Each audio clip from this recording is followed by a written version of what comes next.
Welcome, ladies and gentlemen, to another exciting episode of Doc Show, aka TaTOYine.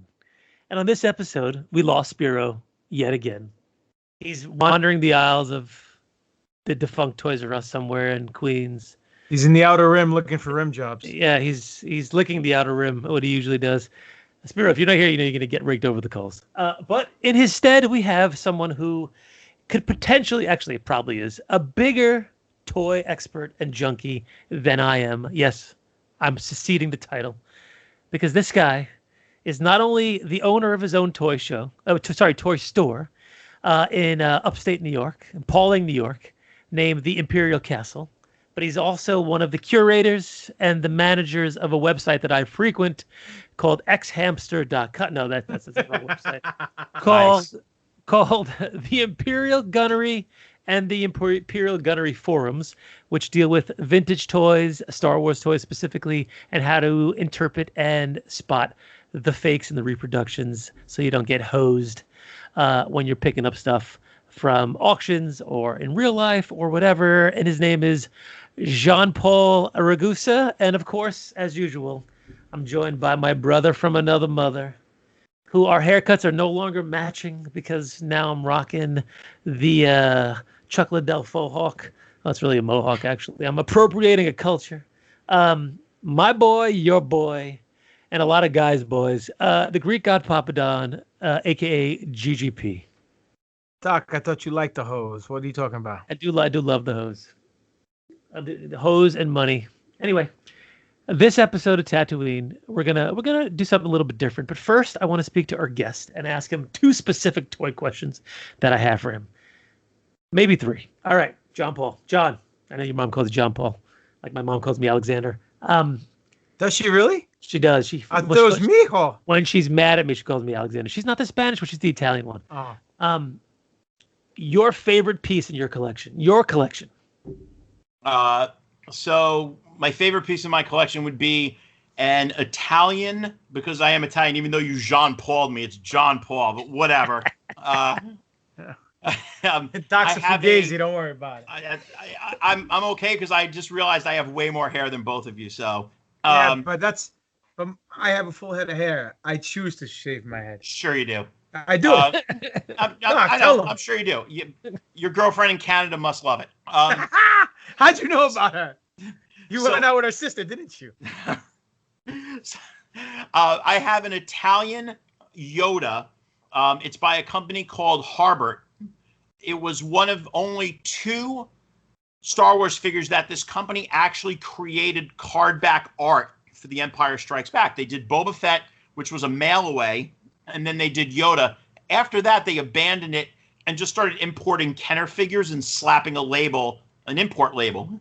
I don't know how many exist. I want to say there's 7 or maybe 8 in the world. So I have one of them. It was actually my first big purchase that made me feel like an Uber collector. And it will be the last piece that leaves my collection. So let me ask you, does the Yoda figure come like in a Sergio Tacchini jumpsuit, a white beater, yeah, little gold chain, and a little IROC in the back got a on pizza. Dagobah? He comes with a hairy chest, a Topo Gigio doll, a Leaning Tower of Pisa on the back of the card, and I think the Mafia is somewhere behind him collecting. They're the ones all buried in the swamp at Dagobah. Exactly. All the rats. And if they made a Yaddle, she'd have a mustache. Nice. That was good. That's going. All right, let me ask you a question. This won't go anywhere because nobody listens. But what did you pay for that, and when did you buy it? I bought it probably close to 10 years ago. I won't disclose what I paid, but I will tell you the last one that sold for $9,000. Maron, that's a lot of Scarol. That's a It big is boy a lot purchase. of scuttle. It's a lot of boxes Zedis, $9,000. Jesus Christ. Yeah, it is definitely it might be. It's either the most expensive piece I personally own, or it's probably top 2 or 3. Like it's, markets fluctuate on those type of things because you have a very finite amount of buyers, and it really becomes, what's someone willing to pay, which I abhor as an economic theory. But, when there's only 20 people that might buy it, you got to kind of, those prices will go up and down. But it's definitely my favorite piece, especially being Italian. I love seeing it. I really do. Like, I walk by it and I grin. Is it in the shop or is it at home? It's right now. It's in the shop because we filmed a TV show and I had to bring it in. But it's here now. But it'll be going home. Got it. So that kind of may potentially answer the second question. The most expensive piece you have? It's probably either that one or this is actually a great. You'll like this because it's a wrestling. I use it as a wrestling reference. I have what I call the Four Horsemen. Now, I could have said of the Apocalypse, but I'll go with Ole Anderson, Arn Anderson, Tully Blanchard, and Ric Flair. Woo! And I call my Four Horsemen the 4 Empire Strikes Back carded non-U.S. figures, which is Meccano, which is a French square card of Princess Leia, a Poke, which is a Spanish, also a Leia, but it's Leia Bestman. And then in Canada, Sears vacuformed. Do you know what vacuforming is? They vacuformed figures, like they sucked the plastic onto a card. And I have a Luke Hoth, and then the Yoda. So 4 different countries, 4 Empire Strikes Back. I'd say every one of those cards are only single-digit examples. Any one of them can go for probably $7,000 to $10,000 a piece, depending on how the market reacts if I decide to sell it. And they are a seller's market item. I actually only know of one other Leia, so there may only be 2, maybe at most 3. The Luke Hoth, I think there's like 5. But they're all in the single-digit examples, and it took me years to track them down. So once I got them, I called it the end of my collecting journey. And that's actually where I said they were the 4 horsemen, because they were bringing death when my wife figured out what I paid for them. That's amazing. Nice. You have any of the Turkish Uzes? I not currently, but I've been very lucky to own. I've had a carded Blue Stars, R5D4. I've had Vader at one point, C-3PO, and Chewbacca. Pop, there's this like Turkey put out their own kind of bootleg Star Wars figures called the Uze. I think I'm pronouncing that right? It's either Uze or Uzai. I've heard it pronounced both ways. And it's all these kind of like, there's similar ones, but they're painted very oddly, and they're super fucking expensive, super collectible. Everybody loves them for some odd, crazy-ass reason. Do they look like the dollar figures you'd buy at Genevieve's or something like that? No, they're actually, they're the kind of things where if you kind of squint, they almost look real. But they did some horrible, like, Chewbacca, they just took a picture of Chewbacca next to a gourd, like an actual gourd. The Death Star gunner is typing on a Casio, on a Casio watch, calculator. Yeah, it's hilarious. To give you an example, the rarest of the rare one, which is a guy called Headman, he is a 6-digit figure. Wow. And there's only, I think there's 3. I know Rick Springfield owned one. And then the other 2 are in the hands of private collections. Wow. Yeah. Wow, those are off the chart crazy. I've only seen them in person probably like 3 or 4 times. They're pretty fucking nuts. That's funny. They're Headman. Cool. His name's Headman. He gets 6 figures. You give head and you get fucking 50 cents and a hot dog. Good for you. He gets 6 Lobot figures for his. All right. And what's the Holy Grail? What's the white whale? The white whale. For me, it would be the Boba Fett, Italian Boba Fett. Oh, not the Italian Boba Fett. Oh, nice. There's only about 2 or 3 of them in the world. There's a debate on whether there's 3 or 4, because there's a rumor of a 4th one existing. I know that the last one to sell, which again I think came out of Rick Springfield's collection, and Rick Springfield was a massive Star Wars collector. If you didn't know. Yeah, he made an absolute the kind of collection only someone who wrote Jesse's Girl could probably put together. But if my rumors are correct, I think it sold for $58,000. That's what I heard. That's pretty crazy. What about the prototype with the shooting rocket? I mean, didn't that sell for like $250,000 or $300,000? So that sold privately in the 6 figures. I actually know who bought it, and I know what he paid, and I don't want it, but it was expensive. I don't consider that a holy grail. For me, again, being Italian, having that ultimate Italian Star Wars item would be kind of my, I'd be doing my people proud. Gotcha. You speak Italian? Not well. Gotcha. What you got there, Doc? Speaking of Boba Fett, as we all know, he's one of my favorites. Boba Fett, where? Exactly. Nice. I have to oh God, rock up the old school tattoo. You ripped your T-shirt? Yeah, I don't. Strand was hanging off the sleeve. This last week, I got this beauty in. So we all know my love-hate relationship with the Sideshow / Hot Toys collectibles. I never wanted to get into them, and then somehow I found myself ordering multiple ones, mostly Jedis and kind of bounty hunters. That's all where I'm leaving it at.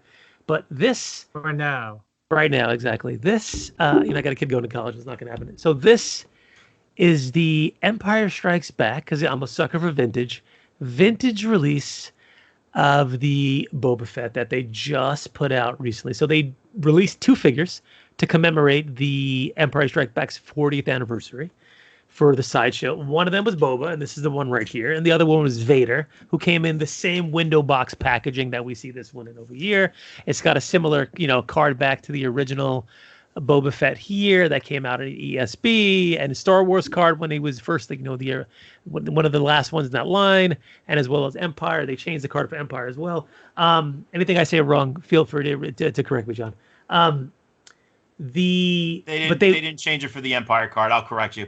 They changed it for the 77 back, and they called it the space scene, where it's the blue background. That's supposed to be an action shot of him on Tatooine. The rest of them are called the space scene, which is the black and white back. Which is this one back over the exactly.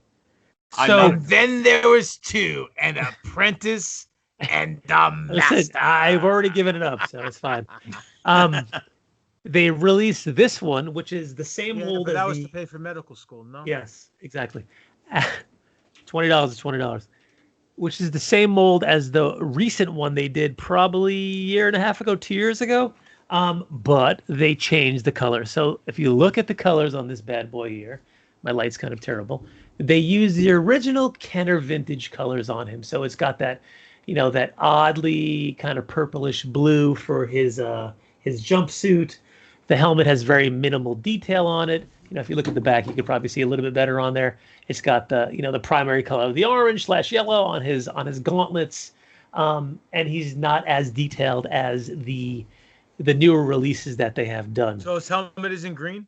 It's the blue color. That was it's basically modeled after the action figure. Exactly. The Kenner action figure that they released. Gotcha. But he's a little chunky, which makes me feel like he's a cosplayer of someone dressed as an action figure. Listen, even Hot Toys has a hard time getting down the armor over the clothes kind of thing, because they can never make that armor thin enough to make it not look kind of odd. That's the problem that they have with that. But I didn't get the Vader, despite the fact that it's in the similar packaging. That throwback. It's called the racing track design that they have around there. Because the Vader, there's really no difference between that Vader and the Vader that they released a year and a half ago. It's the same exact thing, but this is definitely a different color scheme, different color way. So it was one that was a little more appealing to me. I think it retailed for $269, $280, somewhere around there. He's got his hand blaster on the side. He's got his cannon as well.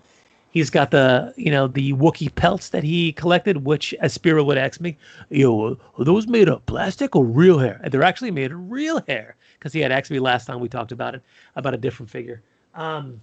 So, Hot Toys spares no expense and no detail when it comes to really getting the stuff in. Are you and leaving really that in the box, or are you taking it out? Listen, I leave all my Hot Toys in the box. I'm thinking about taking out some of them, maybe the Vader, the Luke, Jedi, and the Emperor, to make a little diorama. We'll see what happens.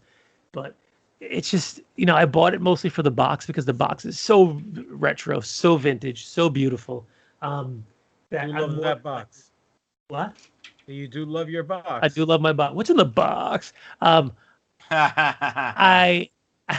gonna leave it likely in the box, because it's just such a beautiful display piece. Yeah, it is. It's nice. I have a hard time just deciding what I want to keep in the box versus not. I mean, Johnpaul, if you look behind me, I'm gonna tilt my camera.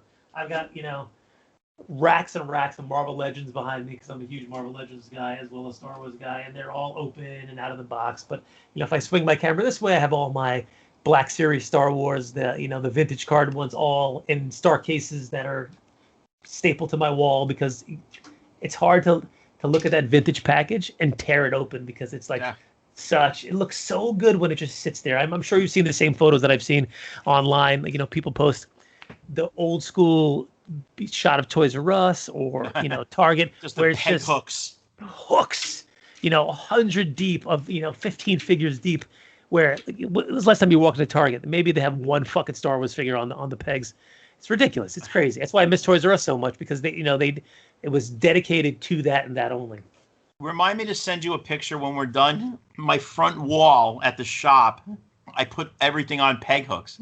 So I've got He-Man figures, Star Wars, G.I. Joes, and people think I'm insane for not having them all, uber protected. Yeah. But I love, people walk in and their eyes instantly, it makes them, oh my, like their whole mind transports to when they were a kid because they haven't seen 80s Star Wars figures hanging on a peg hook in years. Yeah. So I couldn't be more on board with that one.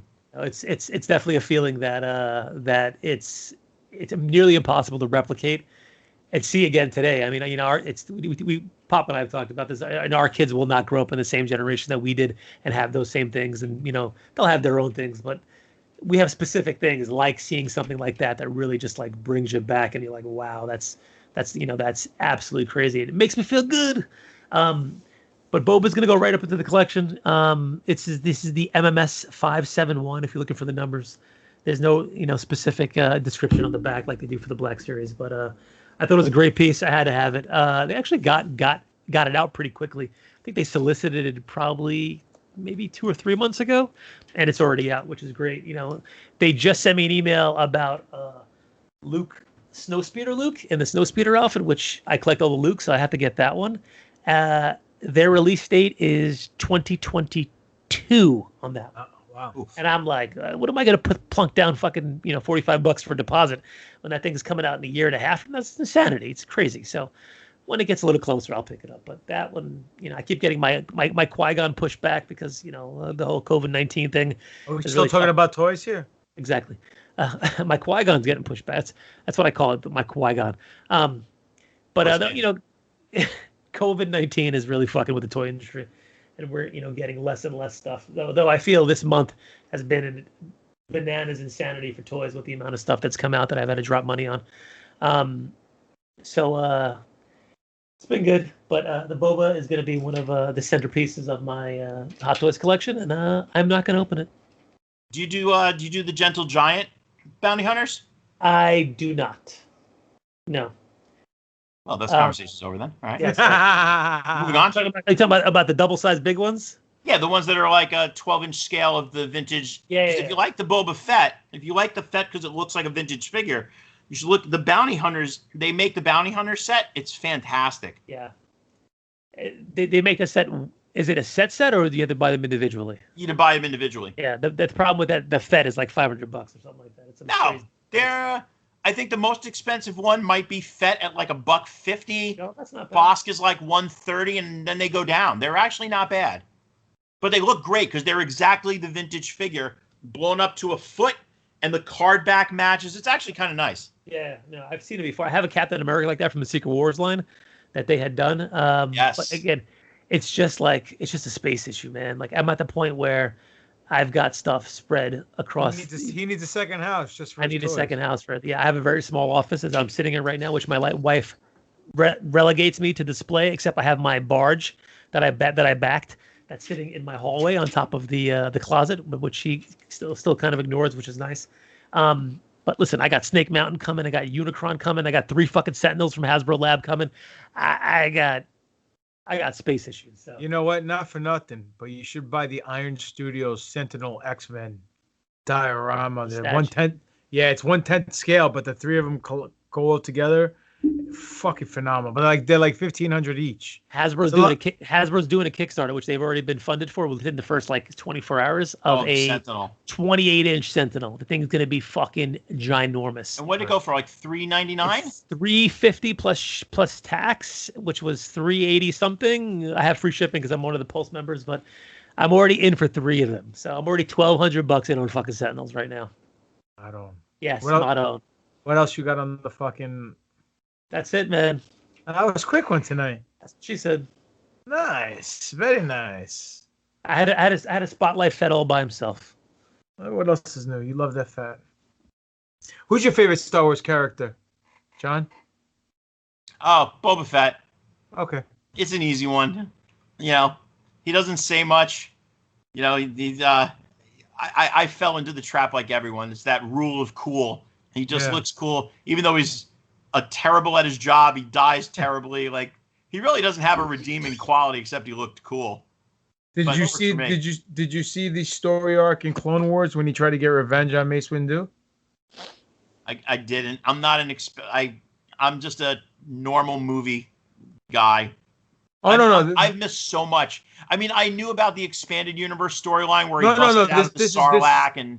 This is in the cartoon series, the Clone Wars. They did like a 2 or 3 episode arc where he infiltrates the Jedi Academy, like the temple, and he tries to go after Mace Windu. Oh no! Does he actually? It's actually pretty good. Does he go out? Does he get beat up? Like, is it just another disappointment in the life of Boba Fett? No, because he's still a kid, so they don't kick the shit out of him. He comes close to taking out Mace. But then that's when he starts getting together with the bounty hunters. It's actually pretty good. Actually, let me show you something, guys, real quick. Hold on. Now is this the part of the show where he pulls his dick out. I'll at least give you a quick segment. Yeah, exactly. And a short one, too.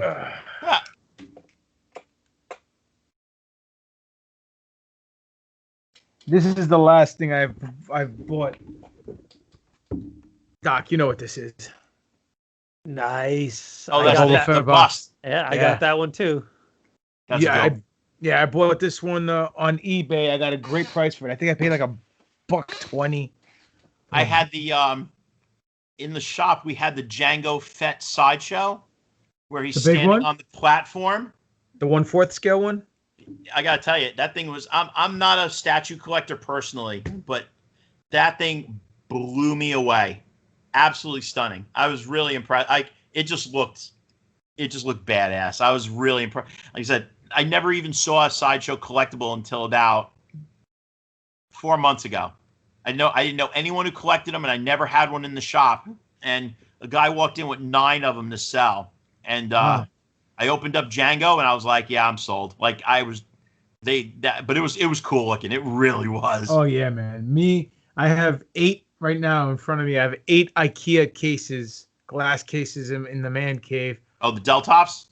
Oh, yeah, of all Star Wars and Batman and Marvel, X-Men, Spider-Man, all statues from Kotobukiya to Sideshow to Gentle Giant.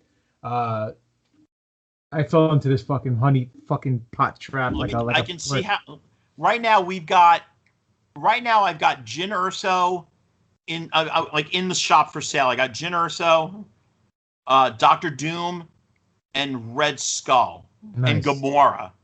And I got to be honest, they're one of those things where if they don't sell, I'm perfectly happy just looking at them. Like they're way better than I ever thought they would be. Like seeing them in person, you don't appreciate them. Like even the photos you see online, and Sideshow does a great job of photography. Mm-hmm. Until you have it in front of you, you really don't understand how well done those are. I'm on the fence right now. There's 2 pieces I want to buy. I want to buy the Hulk versus Wolverine. My brother has it, right? He had some chick buy for him as a gift, that prick. All right? And then bigger dick than you, apparently. If you saw it, good for you, Doc. You know, whatever. Once you go Greek, you can't shit for a week, so whatever. And then the other one is it's on it's pre-order right now. It's a new Star Wars Mythos statue from Sideshow, Darth Maul with the robot legs, but he's standing like on a statue, a head statue of the Emperor. It looks so badass, but it's like $650. I'm like, Have you seen the Worthy Captain America? no, what's that? It's capped with Mjolnir. I think it's 900. Holy shit! Yeah, it's It pretty is dope. it is fantastic. My sideshow. I'm pretty sure it's Sideshow, All right, I gotta check it out. or it might be hot. I mean, it might be under the Hot Toys, but I'm gonna look it up. Hold on, Worthy Cap. It was. I almost considered dropping $900. I can tell you that. Yes, that's the thing. I can't justify spending that money on the statue right now. It's Iron Studios. Oh, okay. I But think I it did is see it. Crazy. Like They it do- really looks good. And that was my favorite Avengers moment is him holding Mjolnir. Oh So yeah, dude. I saw this and I was just like, oh my God, like I have to figure out a way to have this. And it's almost 2 feet tall. It's a big statue. Oh, shit, that's crazy. It's fucking huge. That's what she said. Oh, yep, that's what she said. Anyway, boys and girls, that is Tatooine this week. I want to thank our special guest, Johnpaul Ragusa, from Maybe the French Imperial. No, I didn't say Jean. I said John. You- From the Imperial Castle toy store and from the Imperial Gunnery. I'd like to thank my host, co-host, Papa Don, and Spiro in spirit. Hopefully he'll be back next week when I'll have another exciting edition of Tatooine. You can find me at Dr. Destroyo _Destroyo on Instagram. Alex Royo, Facebook. Alex Royo MD on Twitter. You can find us collectively at the official New Force Order on Facebook, at the NFO_podcast on Twitter, at New Force Order on Instagram. And you can email us suggestions for Tatooine, Who's Moreover, for the show in general. Send Papa Don money at newforceorder@yahoo.com. We're going to link all of John's social media and his website stuff on this video and on our Instagram and on the Podbean and iTunes stuff. But it's been a fantastic week for toys. It's been a fantastic show. It's getting a little long in the tooth here. I got shit to do tomorrow. So this has been another exciting edition of the new Force Order. For life. And that's just toy sweet.